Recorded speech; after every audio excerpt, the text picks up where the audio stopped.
Welcome back to Two Dope Boys on a Porch podcast. Oh, you didn't think of a rhyme. Oh. Now we gotta do it live on air. Yeah.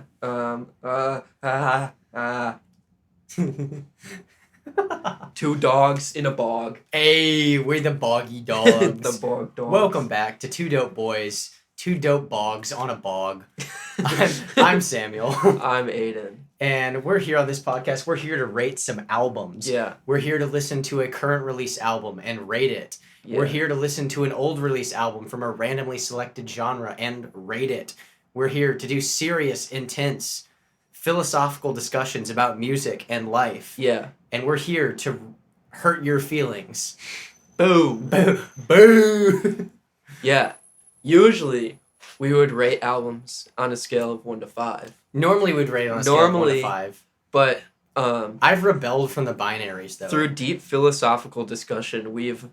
Well, you can't say we, because I've rebelled from the binaries. You're still stuck in a very modern lens, while I've ascended to a postmodern understanding of the rating system. I'm still in the romantic period of the rating system. And I'm Tim O'Brien over here writing metafiction with my ratings. Yeah, so he's doing freak shit over there and rating them with his own rating system. I'm sticking to the freak shit is just the Siskel and Ebert. It's just a thumbs up and a thumbs down. That's as freak shit as it gets. And then I'm doing the 1 through 5 because I like to be specific. Are you gonna do a 0?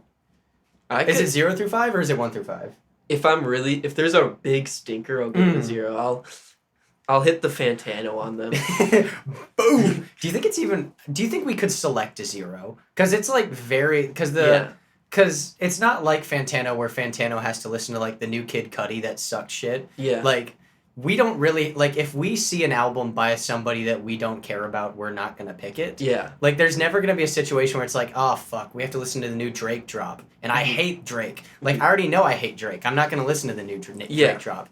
And for the randomly selected album, so a peek behind the curtain here.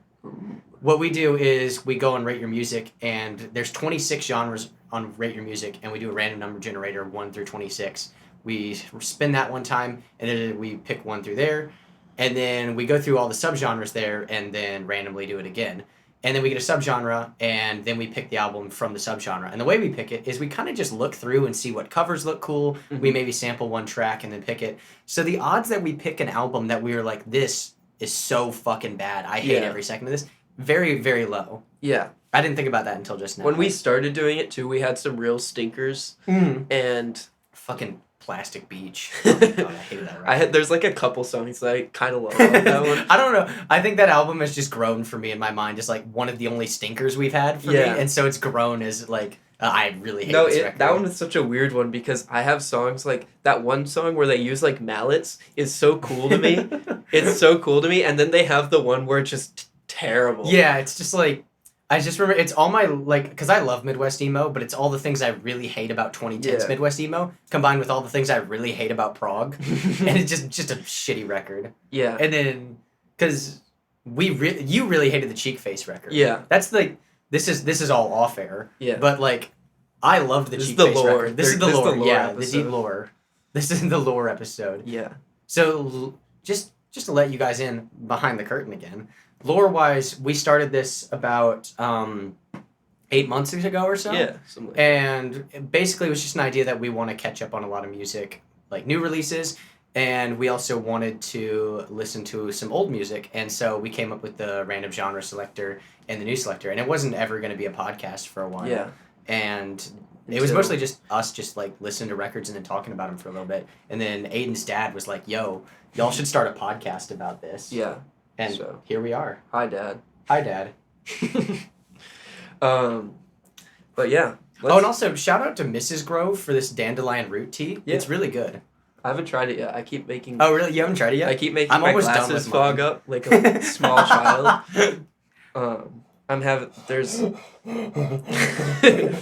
I'm enjoying the whimsy of it all.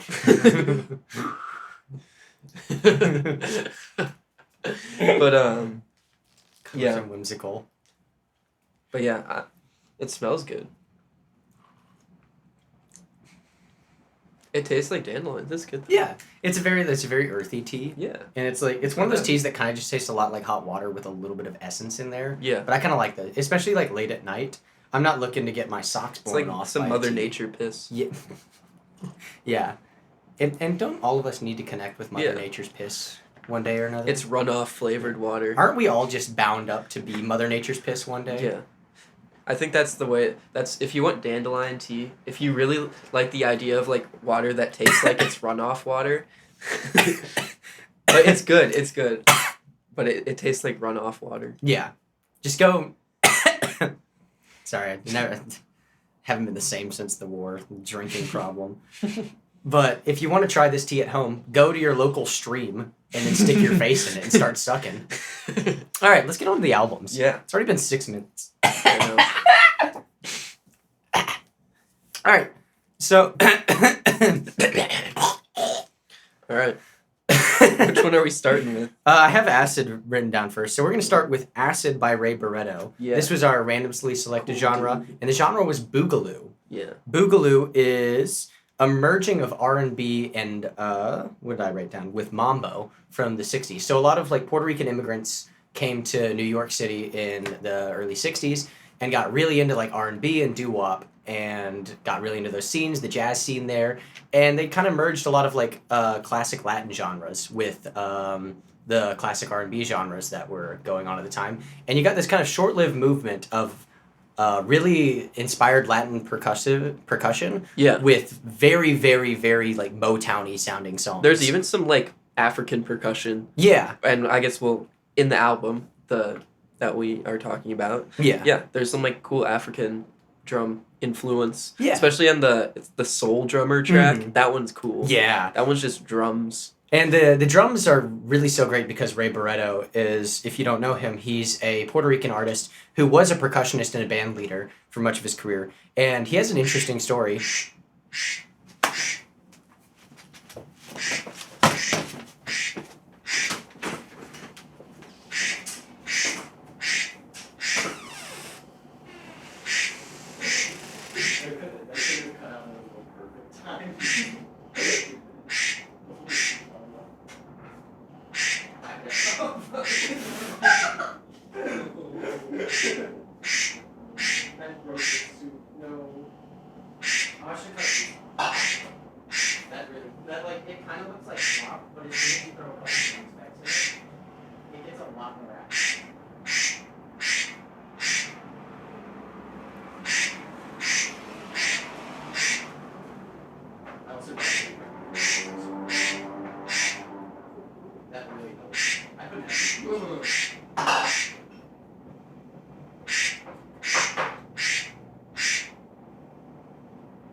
So Ray Barretto led a very interesting life where he started out his career as a young man in the military, actually.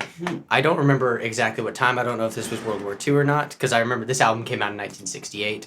and I don't know exactly how old he was but he was in the military, and he faced a lot of racial discrimination as a Puerto Rican man in, the American military. And while he was stationed in Germany, he found some other local musicians. He went to a nightclub that was affirming and accepting of black servicemen, and he found a passion for jazz and for percussion at that time. And so he took this love back to the States with him, where he became a band leader for the next, till his death. And he was a fantastic musician. And this is and he was also one of the founders of Boogaloo. And this record is his biggest Boogaloo album, at least, that I know of. So, yeah. Aiden, what'd you think of this record? Too much sriracha? No, I just inhaled a cilantro. If you were a freak and you wanted to draw attention to yourself for not real illness, you'd think it tasted like soap. It's not real. Yeah. Idiot. It actually tastes like cilantro. Boom. Boom. No, I really liked it. It was a fun time, and he's a great hype man. Mm-hmm. On a lot of the tracks, he'll be in the back just hyping up his musicians. That was maybe my favorite part of the record. I love, because there's I forget, I wrote it down in my notebook, but I don't have my notebook on me. But there's one part in Acid, the title track, where there's a drum solo, and then somebody does a horn solo, and he's like, this is my guy, and listen to his solo, and then he starts soloing, he's like, that was a great solo after. Listen to my other guy. It's so fun. And I wish, I don't know, I wish more music now had that, and it's just such a fun trope. It's I love the just yelling in the background. Yeah. And it makes it feel so it makes it feel live. Yeah, you can just feel the environment of them in the studio recording it, just having a blast. Yeah. And this record's such a great time. And it's a bit of a mess at times, because the boogaloo of it all sometimes is just a little bit weird. Sometimes you're listening to a very Latin sounding song, and then it hard switches into a Motown cover. Mm-hmm.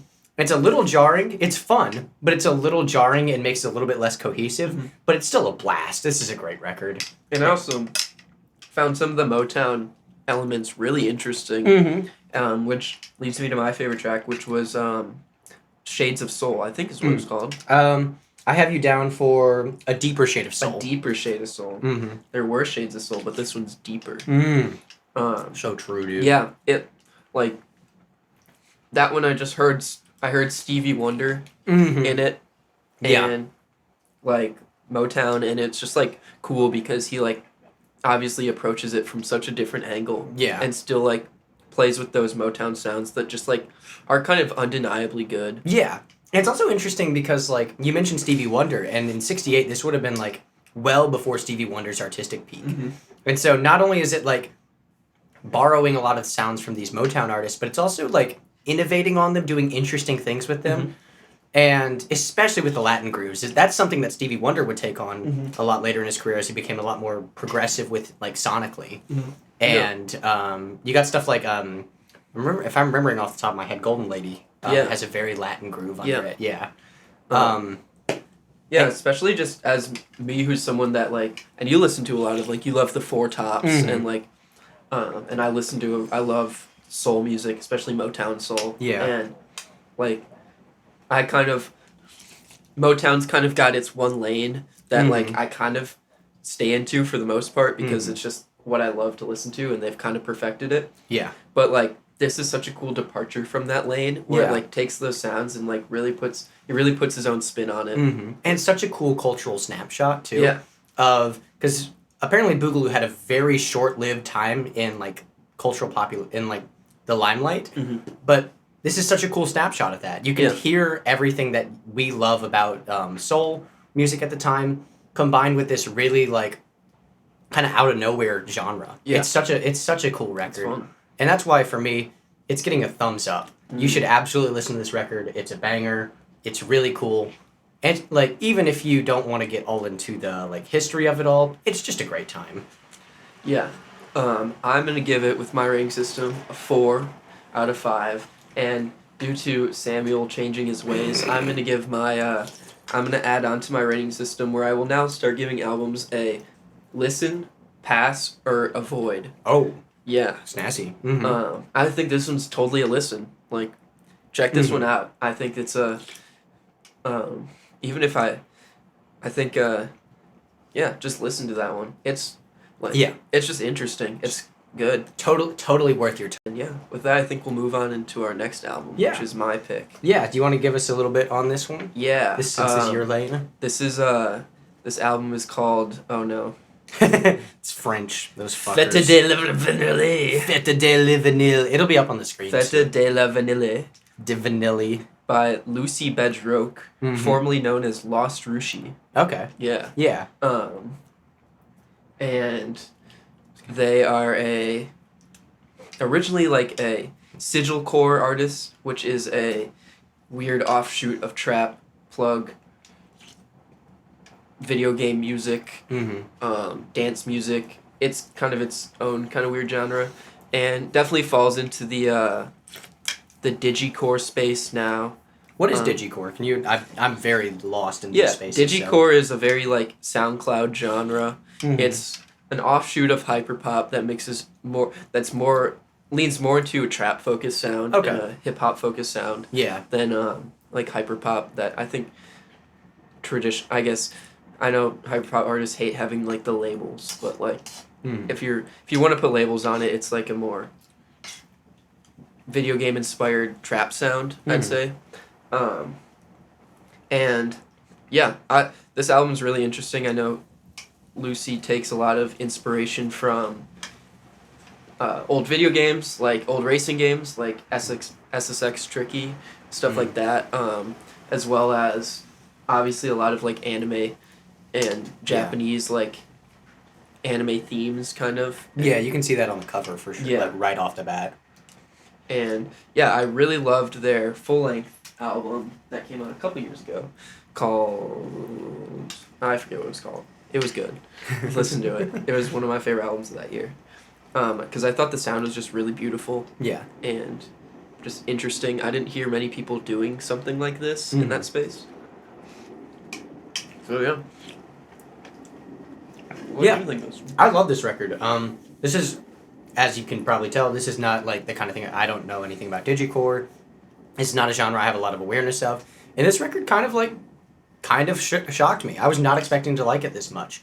It's a lot of sounds I'm not super used to, but the synths are very shimmery and very easy to listen to. There's one song, like I think it's the second track, that has like a Bad Bunny drum beat under like the typical like shimmery glittering synths. But it's just very pretty, and like the hooks are really catchy. The harmonies on the vocals is what really like catch me. Yeah, the vocal production's phenomenal. It's kind of one of those things where it's like the sound just kind of washes over you, and it utilizes auto-tune in such a good way. Yes, yeah. Because this it just meshes with the synth sounds, and it kind of just like is a wall of sound in its own, but not in the traditional like noisy sense. Right. Where it's more of just like a wash of like pretty synths. Yeah. It's like and I think it functions really well as an EP as well. Like it's such because it's only 19 minutes long. It's about 6 or 7 tracks. I can't remember off the top of my head, but it's such a like fun space to be in for that amount of time. Like I feel. Actually, I'm not going to say anything about the genre I know nothing about. But I will say, from this album, it's a great space to be in for exactly 19-20 minutes. It functions really well as a snapshot. Yeah.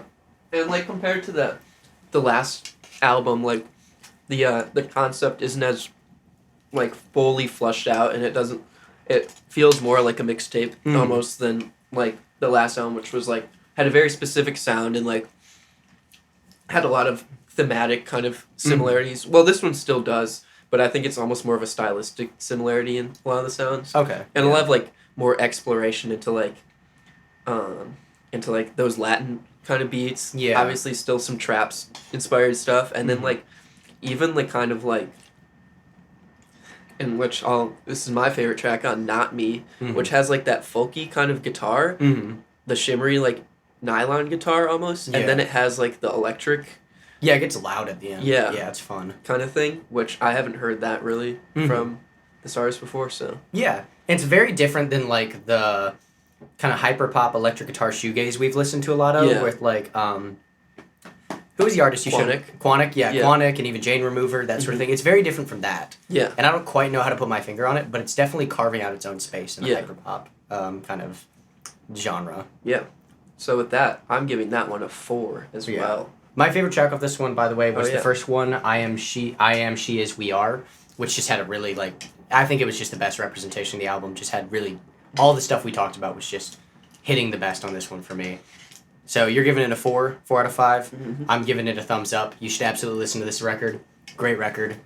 Not a very long investment of time too. Yeah. Just very worth it. I'm giving this one a go listen as well. Absolutely.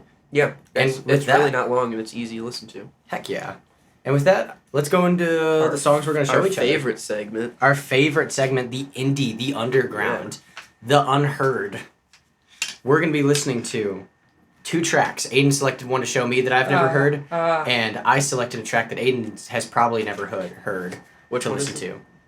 It's called. Well, actually, we'll do yours first. All right. So, I have selected HPNGC by Injury Reserve, featuring JPEGMAFIA and Code Orange. All right.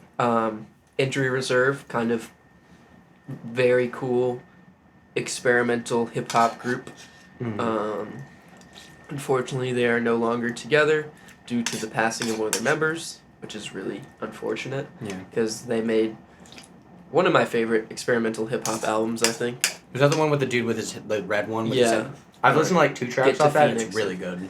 And probably top 3 rappers for me, JPEGMAFIA. Yeah. So this is kind of just a no-brainer. Mm-hmm.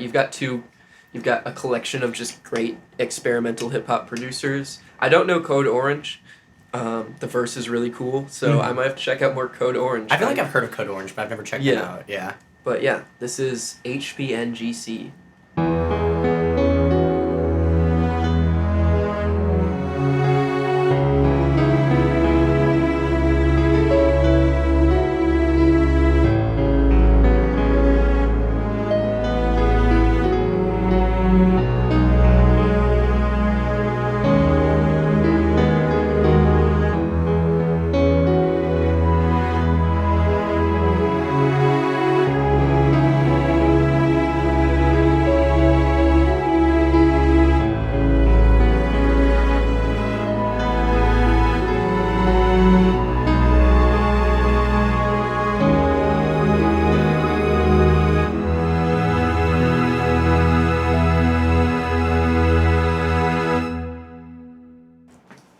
That was HPNGC by Injury Reserve featuring JPEGMAFIA and Code Orange. Yeah. And that was fucking gas. That was sick. That song's so cool. That was you.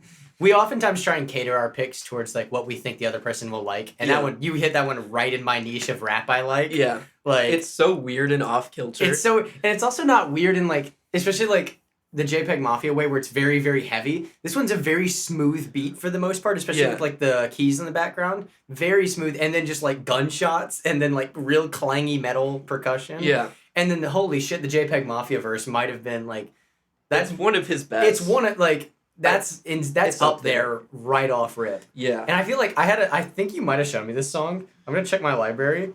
But, like, I feel like you've shown me this song before because I remember the, like, I'm like an old white woman bar. Yeah. But, let's see. Yep. Hell yeah. Well, yeah. This song is fucking sick. Injury Reserve is awesome. Yeah. They do the Injury Reserve thing where he, like, really abuses the auto-tune in, like, a satirical fashion, almost. I don't even know how to explain it. It's sick. It's really cool. Yeah. I feel like most of the songs you show me end up making me laugh at one point or another within an absolutely insane production decision. Yeah. Like, I feel like you have a penchant for picking songs that just have the craziest shit you've ever heard in it.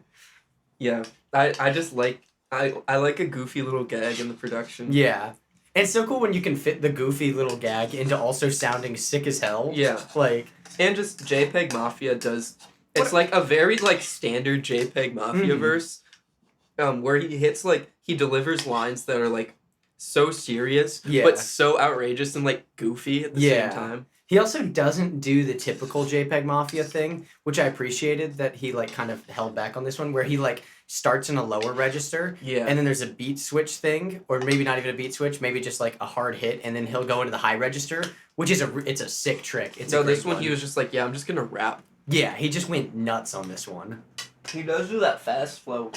Yeah, the fast which I've never really heard him do. Yeah, the fast flow was great. Yeah, he was like really in the pocket on that one, because JPEGMAFIA isn't someone I think of as being in the pocket all the time. He's kind of just so off kilter and weird. Yeah. That, of course, he's a technically great rapper, but that's not usually what you're thinking about when you're listening to JPEGMAFIA. And like this one, you could kind of tell like, oh, this is precise. Yeah, it really works too. After oh my god, I can't remember the main guy for Injury Reserve. He's blanking. He's choking. No. He's like Dak in the playoffs.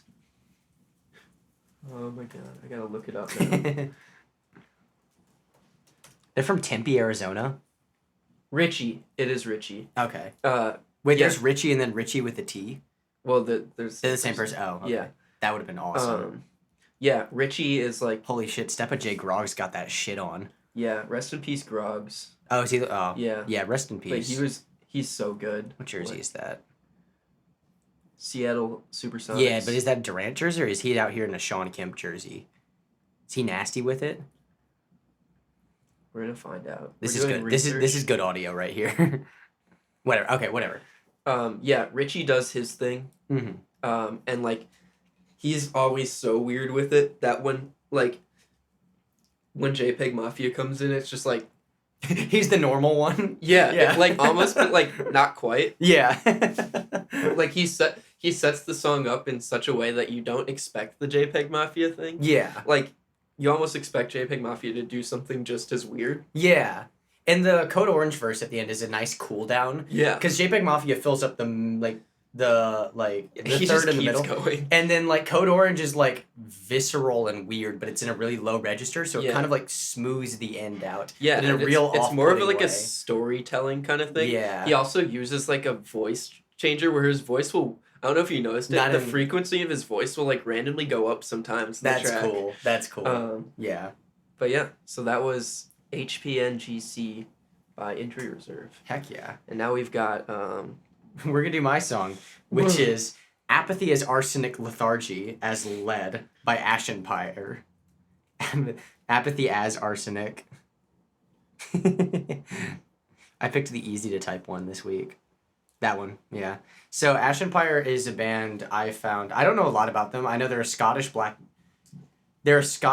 metal band, and they released this album in 2022 called Hostile Architecture that I found on like Fantano's top end of the year list. And I listened to one of the songs. I was like, oh, that's cool. But I wasn't super into black metal at the time. And then it randomly showed up on my Instagram when a podcast I like called Bunta Vista was doing some recommendations for stuff. And one of the freak-ass hosts was just like, hey, here's this black metal album I like. And I was like, oh, I should go back to this album. I listened to the whole album this time around, and it's so good. It's hard to explain because it's a little bit different than normal black metal because there's like horns and violins. So it's kind of like, imagine Black Country New Road. I think this is how the guy on the podcast described it. It's like Black Country New Road meshed with black metal. So if you're into that, yeah. But this one's weird and fun. So yeah, we're gonna check it out.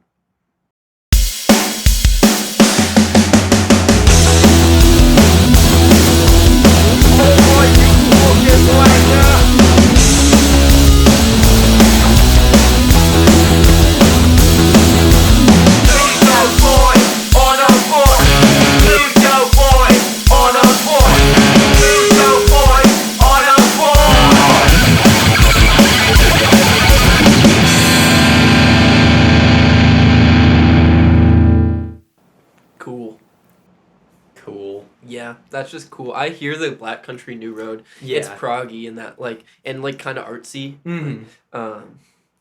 Yeah, I like that. It's also so it starts off so weird with like a free jazz saxophone. It also in the middle when the strings came in, it reminded me of that one meme where it was like, Why do my beats sound I so was medieval? I looked over at you and was thinking that as you said it, as you were looking at me, I was like, it's giving the lute. Yeah. Try taking out the loops. No. Yeah, no, they're super weird in like the black metal world because they almost sound King Crimson-y. Yeah, they're not quite like full black metal. Yeah. And to be fair, this is the least black metal-y of the tracks, but on the album, but they just mix their stuff so well that like all the instruments play a really important role. Yeah. Unlike on bad black metal records, there's like it's mush. It's just guitar and like and they managed to do something really proggy and interesting that still manages to sound good.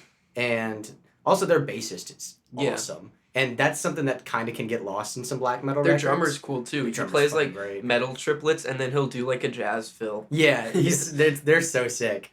And the vocalist is incredible. And I love, you can't read the lyrics on Spotify sadly, but like their lyrics are fantastic. They talk really elegantly about like the way capitalism is destroying our lives and all of that stuff. I caught them saying cult. Cult, yeah, they say cult a lot. They've got some bars in there though. Which is scary when I hear cult coming from a black metal band. Yeah, but they're cool. They're one of the cool ones. They're in the good. Yeah, they're not Norwegian or whatever the hell. There we go. Yeah, they also have the first track on this album is called "The Law of Asbestos." It's sick. It's a great track. So that one sounds cool. Yeah, I mean everything's great on this. They've got which one is it? Tragic Heroine is great. How the Mighty Have Vision is a choral song. Oh. Yeah, it's sick. I'm a little sucker for when black metal bands. I'm gonna recommend this one to my dad too. He's my dad like this. Yeah. One. So Dad, listen to this one. Yeah, this record's a really good entry point into black metal. If you're into kind of proggier like string saxophone stuff or jazz stuff, like this, I feel like this album and this artist is a pretty good entry point in there. Yeah, it's cool. Yeah. It's not something I listen to like every day. Yeah. And probably something I wouldn't go back to every day, but like it definitely scratches a fun itch. Yeah. Yeah. Kind of the same way that a lot of this like kind of art music, artsy fartsy. Artsy fartsy. I don't know, it's fun. Yeah. It's fun and it's very creative and interesting. And it's just so inventive in the black metal space because there's like a lot of bands that just sound like Death Heaven out there. And then this is just such an inventive and cool thing to be doing in this genre. Yeah. I like that a lot. That's really cool. Yeah. I'll have to check more out. Yeah, I think this is the only album I've listened to by them. And I don't think they've released anything new since this. It's just a great fucking record. Yeah, Lethargy is a great band. I know Lethargy. Yeah. Lethargy was the band I had to walk out of because I forgot to bring headphones or earplugs to their live and it show. hurt. Oh my god, like I went to see them up in DC and it was a sick show because like the opener was this trans lady who just had like a crazy ass beat going on in the background that was like I think it was like Mario Kart music with like the loudest 808s you've ever heard, and she just hopped off stage and started running around and like shoulder checking people and screaming. Awesome. She was so cool. And then the second opener was this punk band where like they get on stage and they're like, hey, like we're gonna do some music for y'all, and then the lead lady just pops her shirt off and then hops in the crowd and starts screaming as they start playing thrash metal. Nice. It's awesome. But I forgot my earplugs to that show, and I had to leave Lethargy like halfway through, way before halfway through, because my head was throbbing, and I could hear them like 2 blocks down as I was walking back to like the hotel where I was staying. Yeah, they were sick. I wish I was smart. Yeah. Well, I don't know if you have any closing remarks for the people out there. I don't know. We haven't watched anything together because we've been away. We watched Enemy of the State. We did, but that kind of sucked. I like it. Yeah, you liked it. We had a disagreement about it. Yeah. Hey, but we reached out. We reached across the aisle and understood where each other were coming from. Yeah. You know. Yeah. Yeah. Not us. Bye, y'all. Peace out.